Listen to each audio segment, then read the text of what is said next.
Good day everyone and welcome to Exile News. The weekly show that brings you all the important news and informations on Path of Exile.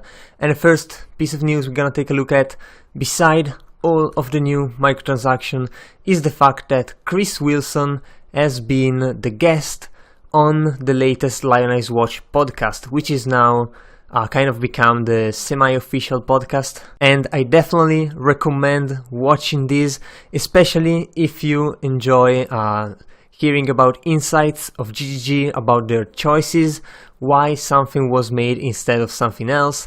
And Chris Wilson himself is really good at explaining things.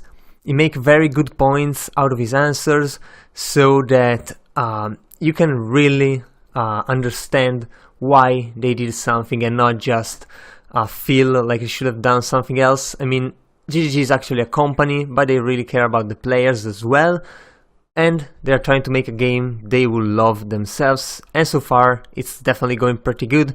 So definitely recommended this episode of the podcast, regardless of the fact that you might or might not like the hosts. But anyway, there's also a new fan art competition. This time is related to the Atlas of War, of course. You can check out the winners for the Ascendancy themed fan art competition, which was held for the previous expansion, and now again the winners for this one will have a choice out of all of these sets, armor sets, which are actually pretty damn cool, and the top 3 winners will have a portion of their work made into an avatar.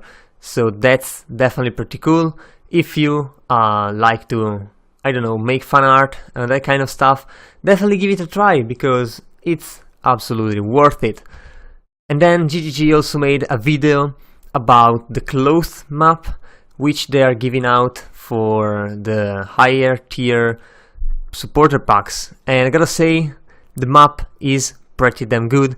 I haven't seen a closed map in a long time. I remember kind of very old games like Ultima, maybe 4 or 5, and they had these closed maps and they were so goddamn cool. So I'm really glad GGG is making a closed map of their game. Hopefully they'll also make some for the normal act maps, maybe after they clear Act 4 map, because half of it is just inside the mountain. So pretty lazy right there, I guess, but still a very nice map over here.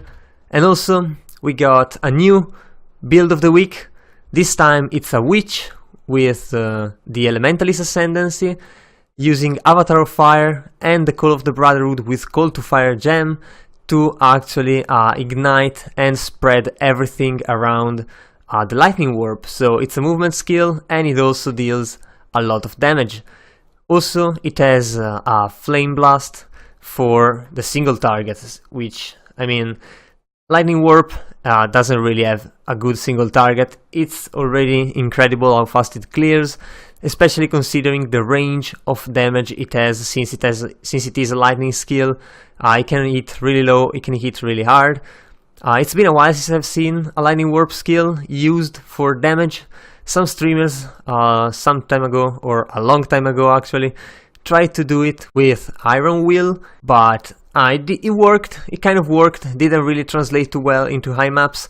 This build instead, it looks like it works really well. However, back in the day there weren't ascendancies and all that kind of stuff, so definitely a very interesting build right here if you can handle all of the warping, which is really not for everyone. It just gives you a seizure if it's not the gameplay you like. If you play Flicker Strike, well, definitely give this build a try. And there's been also a small patch, the 2.4.0G, which we can check here, which adds a couple very neat features. For example, when you complete the Atlas, the special objective of any map on an Atlas, an ornate gold cycle will now appear around it. So it's instead of the kind of arrows around the map, which no one really noticed, so hopefully now it's a bit more apparent. Also, when your Atlas is open, you have more choices of searching for maps. If you hover your mouse over one map you have in your inventory, it will highlight the map on the Atlas. You can also search with an opposite search box for the name of the map or the tier of the map, which is incredibly good, especially the tier one. If you want to use your Shaper Orb, you can highlight all the tier related to the Shaper Orb and then choose, which is a lot easier than actually mousing over every single map on your atlas, which kind of get old really quickly. And then of course some more bug fixes, which are always good. And last, just to say it, there's this new black hole vortex, so-called. I would call it cosmic, doesn't really matter. It looks absolutely amazing, and I would say it's the best microtransaction at the moment. But anyway, that was all for this week. If you enjoyed the video, leave a like and a comment down below. Also, if you want to remain updated every week, be sure to subscribe to my channel.